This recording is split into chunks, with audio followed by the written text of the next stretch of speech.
kita nagiging bagong alaala. I waited all my life just to be with you this time. Kasi kahit tagal na ganito na nalulog sa sarili ko maluha.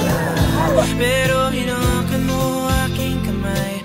Pwede ba dito na lang tayo habang buhay? Hi everyone, as we reach the end of this chapter in our lives, I just want to take a moment to say thank you to each and every one of you. Being your class president has truly been one of the most meaningful experiences of my life, and I will always be grateful for the trust, support, and friendship you've all given me. Throughout this journey, we've faced challenges, shared laughter, created unforgettable memories, and grew not just as students, but as people.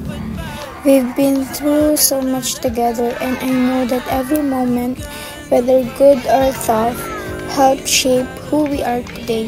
To our beloved advisor, Sir Clifford, thank you for your endless patience, understanding, and guidance. You believed in us even when we doubted ourselves. You pushed us to do our best and reminded us to keep going. And for that, we will always be grateful. You weren't just a teacher to us. You were our mentor, our leader, and someone who could always count on. To my classmates, thank you for being part of this journey. Thank you for all the small moments, the teamwork, the support, and all the memories we'll carry with us. As we each take different paths from here, I hope we never forget the bond we've shared. This isn't goodbye, it's simply a new beginning. Keep striving, keep dreaming, and never stop believing in yourselves. With all my love and gratitude, Ashley, signing off as your president.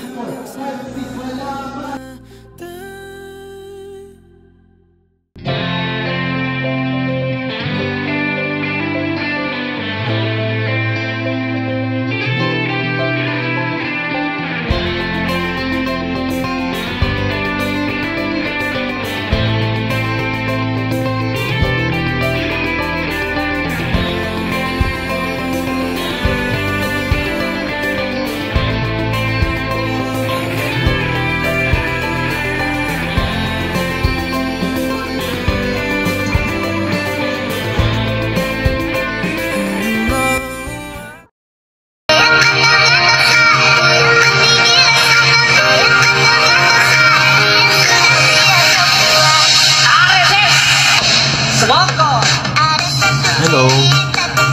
Musta na? Lapit ng graduation na. Familiar ba kayo sa kanta na yon? Naalala nyo ba yun?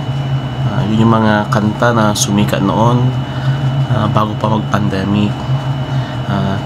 5 years ago, you were grade 7 students here at Don Ramon.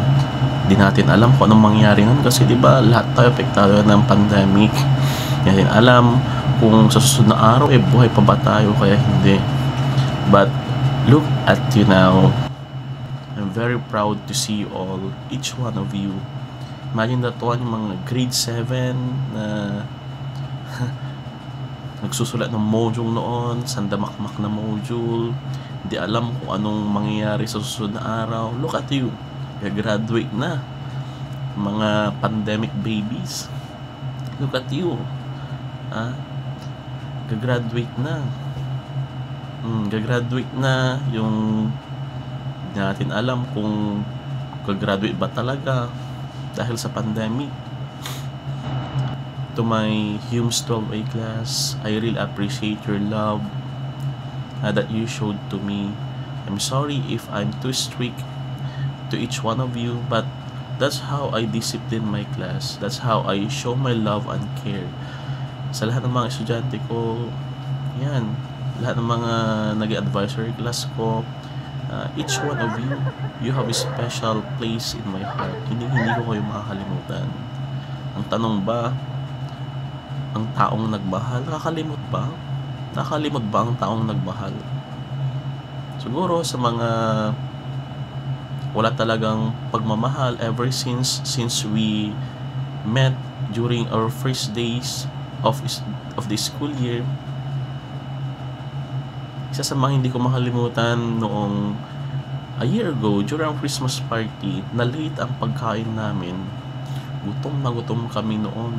Habang naghihintay, it's already past 12 o'clock in the afternoon. Then, I visited your room. Then, you invited me wholeheartedly. You asked me to eat your butchi, pansit, your Christmas party handa. And through that one, I already appreciate your class. Napakaganda. Napaka heartwarming, napaka jolly, hindi madamot. And I really appreciate to each one of you na hindi niyo pinagkaiyon sa akin. Salamat at kayo ay laging nakikinig sa mga payo at advice ko. Salamat at kayo ay naging mga estudyante ko. At wala, hindi ako nagsisisi dahil kayo naging estudyante ko ngayon.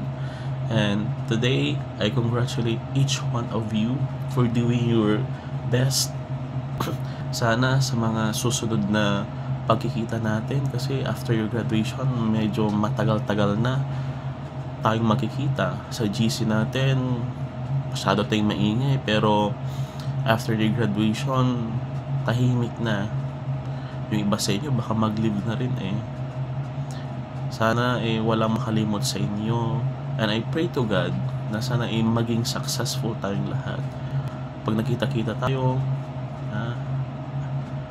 I'm very proud kung makita ko kayo na kung hindi man lang ninyo nakuha yung mga gusto yung kamtin sa buhay ninyo, kung hindi man nakuha ang course na gusto ninyo, kung hindi man kayo naging matagumpay, we're still proud of you.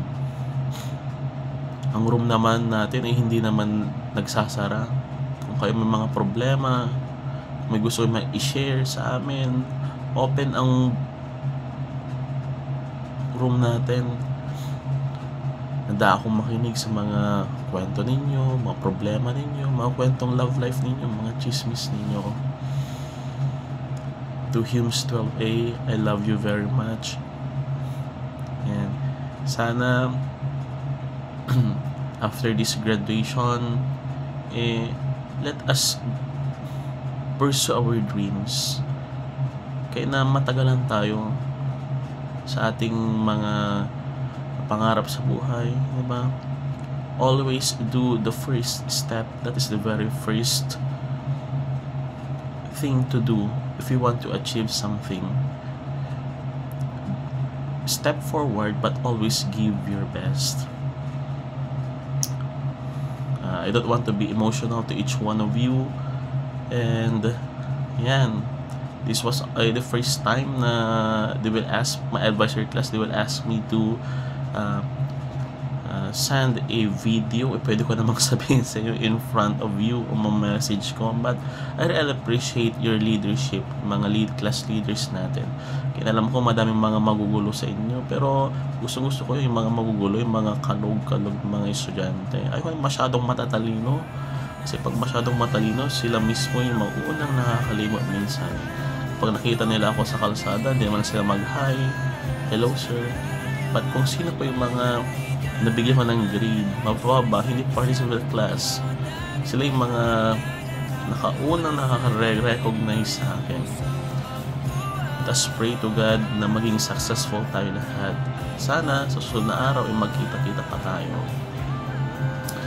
I'm your class advisor, Sir Clifford Sinovela, signing off. Thank you, Humes 12A. I love you so much.